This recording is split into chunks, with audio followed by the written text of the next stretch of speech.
What's good? What's good? This is Lucchini City. We in the building. Here with my brother Keon, straight out of the south side of Chicago. Um, What up? What up? Brother Keon, coming up in Yeah. Chicago, right? Coming up on the south side of Chicago. How influential was Larry Hoover in the GDs? Oh, man. The GDs back in the, see, on my 80s, baby. The GDs back in the 80s and the 90s, early 90s, was a force to be reckoned with. On the streets, in prisons, pretty much everywhere. See, Chicago was a different environment back then. Like I said before, in the 80s, Chicago was kind of what Atlanta, the way Atlanta is set up now, where, you had a lot of black businesses up here, even though you had a lot of factories that were going overseas and all that, pretty much black commerce was in full swing back then. And you still had the projects. So any of the street organizations back then were highly organized, and them dudes lived by a code, which was, don't hit any innocent people, meaning like kids, old folks, women. You do your stuff at a certain location. It wasn't all this random violence like it is today. Right. And people really stood on that, because if you didn't, no matter what the mob was, say it's like a GD or a Stone get into it and they get into it in the wrong spot, both of them will be pulled to the side by they heavy. And, if you violated the rules, you caught a V. And, they would squash it like that and move around. But in general, the GDs, like, the reason why the GDK movement is so strong nowadays is because of the things that went on back in the 80s and the 90s, because they were a force to be reckoned with on the streets. I'm talking about, if you say you fought like two of them, it's three of y'all. Pretty soon when they come back, it's about to be 20 of them on you. So, they had the numbers back then. Pretty much, you could say the majority of the city was carved out by them. And really back then, man, they were just a dominant force. And, like I said, a lot of the hate nowadays for them is due to their dominance back then. Mm-hmm. They was really throwing their weight around back then in the 90s. Yeah, and they were highly organized, Yeah. And the principles within them was about being a man and establishing brotherhood and looking out for the community. I mean, I stayed on a couple blocks with them, and one of the things that stood out to me as a young man was seeing all these guys, all these tough guys around Earth Week in April.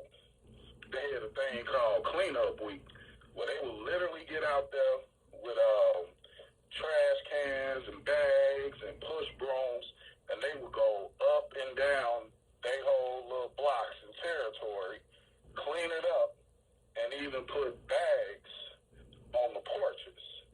And this was orchestrated by the chief, Larry Hoover. I would say it was orchestrated by, see, there's levels to it. As far as communicating with him directly, the only people that had access to that were already in the prisons, or they would get a call from him. Right. Most of their orders came from, like, you had regions, you had govs, all that on the streets that was overseeing daily operations. So a lot of them orders, they may have came from the top, but really it came from, the guys on the streets, because these were already established rules. Right. Guys such as, like, the legend from the South Side, Shorty G, who was a very high-ranking member of the GDs. Exactly. You had Shorty G, you had Nooney G, Harold Nooney Ward, guys guys like that. Right, right. And I always admire Larry Hoover leadership skills, man. Like he's a born leader, you know what I mean? And why do you think that Larry Hoover's presence still felt all over the world, you know? Well, you can just look at how the real ones operate. I mean, even just look down south. Like right now, those are the ones that are really, you know, if you want to say pretty structured, you know, it'll probably be the guys down south. You know, but at the same time, it's just it wasn't even about the organization in general. It was about the principles that he set forth in the blueprint. Like I said, he set forth principles of manhood, brotherhood, community service. Man, even Charleston White said when he got a hold of one of the blueprints while he was in prison in Dallas, you know, he was like, that book changed his life. It made him become the man that he is today. They really ain't trying to let that man out is because they understand his power. And I was told, you know, by a couple heavies way back when, you know, when the BGDN came together, that, you know, Hoover, in fact, was actually younger than David Barksdale. Right. You know, right. King David, who was king over all the nation. Right. And, you know, just for him and his passing to kind of, you know, give him the torch, you know, that says a lot about a young man, you know, and his influence over people. But, yeah. A lot of people don't even really know that Larry Hoover was once one of the ambassadors of the Stones. Am I correct? Well, there's a lot of different accounts on that. Okay. You know, some people say he was an ambassador for the Stones. Some people say he hadn't fully joined yet. All I know was a story about, you know, his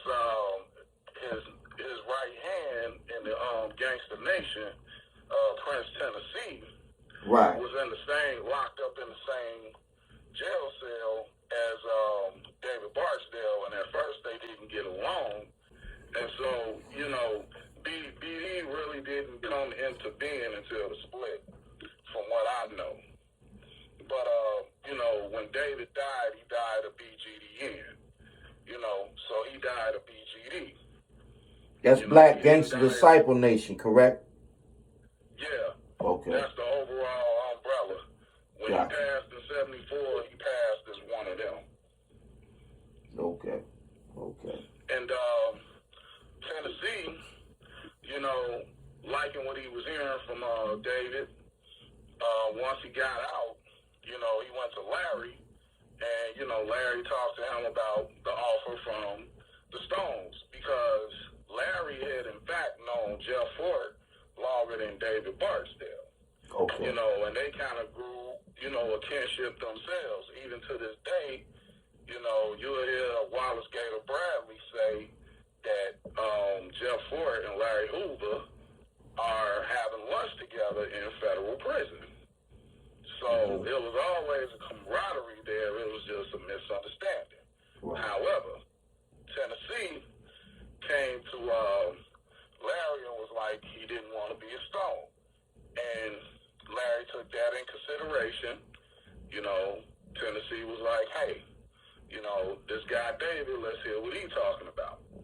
So they met up, they talked, and that's how the BGDN came to be. I guess David made him a way better offer, because you got to remember, you know, the disciples were dominant on the south side back then. Back then, a lot of old heads would tell me it was the Stones first, and it was the disciples second. So that was just during that time, and the Gangster Nation was on the come up. They were the youngest of the nations, but they were wound up being the biggest as time went on. And even with that conversation about the BGDN, I cannot leave out this thing. Knew this man personally, the king of the BDs, King Jerome Jerome Shorty Freeman, you know, who was partially responsible for the split. You know, he kind of shared, you know, all of them share the blame in it.